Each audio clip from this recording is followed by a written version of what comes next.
جاهز أبوه. بسم الله الرحمن الرحيم. الحمد لله والصلاة والسلام على رسول الله وعلى آله وصحبه ومن والاه. اللهم لا علم لنا إلا ما علمتنا إنك أنت العليم الحكيم. اللهم وتب علينا إنك أنت التواب الرحيم. سبحانك لا نحصي ثناء عليك أنت كما أثنيت على نفسك. أنت المقدم وأنت المؤخر وأنت على كل شيء قدير. In the name of Allah subhanahu wa ta'ala, the most compassionate, most merciful, all praise and thanks are due to Him, and peace and blessings be upon His beloved Prophet Muhammad sallallahu alayhi wa sallam. He who is guided by the will of Allah, no one can misguide him, and he who is misguided, no one can guide him except Allah subhanahu wa ta'ala.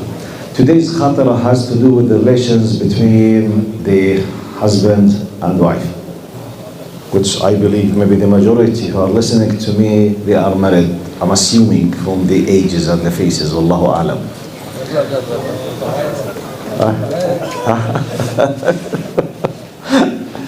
Just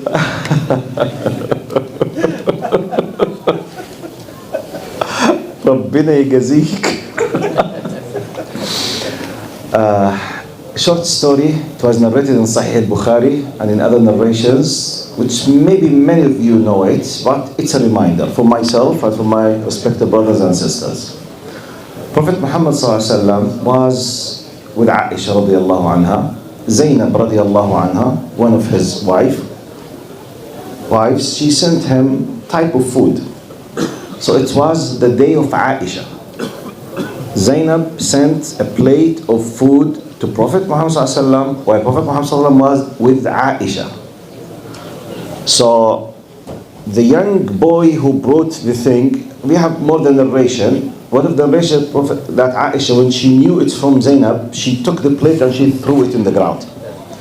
And the other narration in the Bukhari, she was so angry to agree, she hit the hand of the boy and the plate went down immediately on the ground. She felt very, very jealous. Now, look, the reaction of Prophet Muhammad sallallahu alaihi wasallam, and let me tell you something, just a pause. Zainab was not anyone for Aisha. To know who is Zainab, you need to go to Sahih al-Bukhari and Sahih Muslim and listen to the hero Aisha radiyallahu anha, how frank and transparent and honest she was when talking about herself. In the event of the ifk, hadith al-ifk, when she was accused radiyallahu anha, you know that she committed such and such falsely, and Allah sent a special ayat in Surah An-Nur about the Prophet, that Aisha radiyallahu anha, she was the pure who did not commit anything. In that incident, in a long story, she was talking about those who fault in the mistake and talked about her, and those who kept their tongue pure and did not. One of them was Zainab. She mentioned Zainab in a context. She said, even though we are, as we say, two wives for one man, dara'ir we say, which means it's her opportunity just to finish me. Okay? Yet, قالت أحمي نفسي ولا أتكلم. She kept her mouth completely silent. Zainab. Now Aisha is talking about Zainab, how she did not make benefit of that incident. However, in this context, she said a very important word. قالت وهي التي كانت تساميني عند قلب رسول الله. She said she was the only one that she was competing with me on the heart of Prophet Muhammad. Aisha is, by the way, I believe no woman on earth will admit this. She revealed a secret from his heart that if we asked her, our mother Aisha, do you feel in any danger from all the wives of Prophet Muhammad? No, except Zainab. She said, he كانت تساميني, which means تنافسني. She's a real competitor. I feel really she's a danger when it comes to the heart of Prophet Muhammad sallallahu alaihi wasallam. Therefore, when Zainab sent the food for her, Zainab is not anyone. Zainab is the real competitor. As if, in my humble understanding, as if I'm trying to put myself in the foot of Aisha now. Aisha is receiving a food in her day from the strong competitor. As if the message, as if for her, Zainab radiallahu anha is telling Prophet Muhammad sallallahu alaihi wasallam, don't worry, if she's not taking care of you, I will do. Okay? Or something like that. You never know what happened. However, she felt very jealous. She hit the hand or she threw the plates on the ground. Now, look to our citing point now. Prophet Muhammad ﷺ smiled and said just small statement. غارت أمكم غارت أمكم. Your mother has been jealous, and he smiled. And he just took the food, collected it, and he took it very, very smoothly and easily. Smile, and he commented, she became jealous. Now, the story is finished. I said we want to take a lesson from Prophet Muhammad. He is our role model, sallallahu alayhi wasallam. And the reason why I'm saying that, to be honest with you, part of my job in my life since about 40 years, and intensively in this place, is sitting and trying to solve the problems of marriage. Okay? Counseling.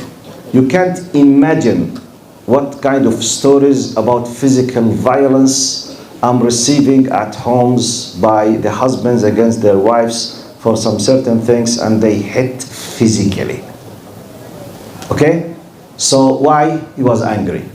I'm not discussing what is the reason, regardless.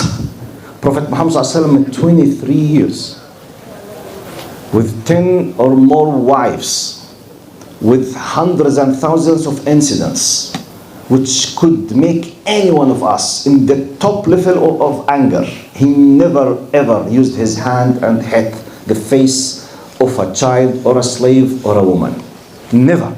Sallallahu alayhi wasallam. So this is the message. So now another pause. Forget that was Prophet Muhammad sallallahu alaihi wasallam. Let's try to put it in the standard of Arab culture. Average Arab husband who has 2 wives. He's with one of them. The other one sent a very nice food in the others. And the one which he was with her, she did this kind of reaction. In the Arab men mentality, this is an insult. Because this is my house, and the food was sent for me, and it's my decision to decide what to do. So how come you do?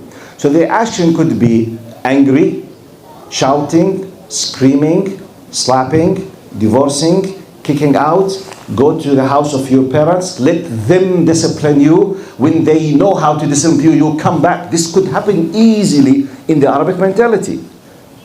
So Prophet, because some people they say, this is a culture. Prophet Muhammad is the role model. He never did anything like this. Look how he did.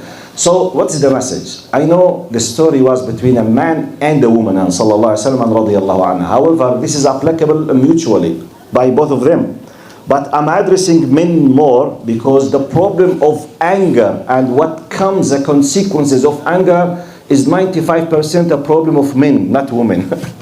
Because when men accept for them to react to their anger, they destroy. Because they hate, sometimes they kill, they hurt, they divorce, they do something bad, really bad. So this is Prophet Muhammad sallallahu alaihi wasallam. So what is the message? The message, let's not maximize silly simple things and understand the nature of each other. And this is a message for the sisters as well. Sometimes some reactions, it's very related to the nature of the men. If your husband said something, please take it easily. Try to make it something very simple. Don't react in that, don't maximize it. Because, all of us, we face in everyday ups and downs, ups and downs, ups and downs. Every one of us has emotional, men and women. But I'm addressing men more, because at the end, the concept of the qiwama. Qiwama, you are the leader. Qiwama, you are in charge. You are responsible. That's why Allah subhanahu wa ta'ala gave you the right to say the word of divorce by uttering a single word, while the woman has no right to divorce you except through the khulu', through the court. Why? Because you are created on the base that you can control yourself better. If it's up to them, they will divorce you 10 times a day. Oh, I'm not joking. Wallahi, I'm talking about the wisdom. Just ask yourself, why do you, by the way, out of mercy of women, Allah did not give them the right to divorce. Wallahi, the one of us could be divorced 100 times a day.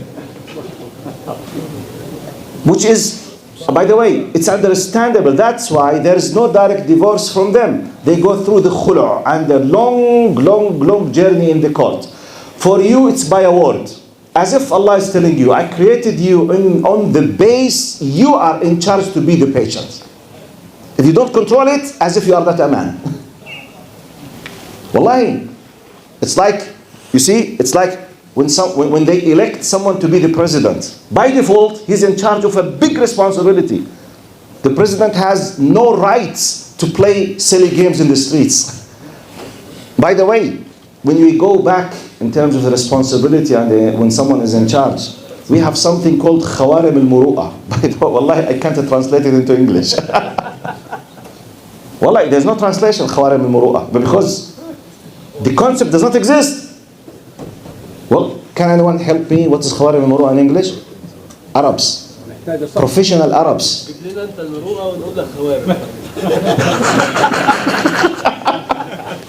I mean, the idea, sometimes خوارم المروءة in the علم الحديث, in the context of علم الرجال, when we talk about the narrators, when the ulama used to accept a hadith from someone, whether he is a trustworthy source or a genuine source, to accept the hadith Prophet Muhammad, they used to do security check on him. You know, when you go to when you ask for your PR or for your summer, they do security check on you. Okay?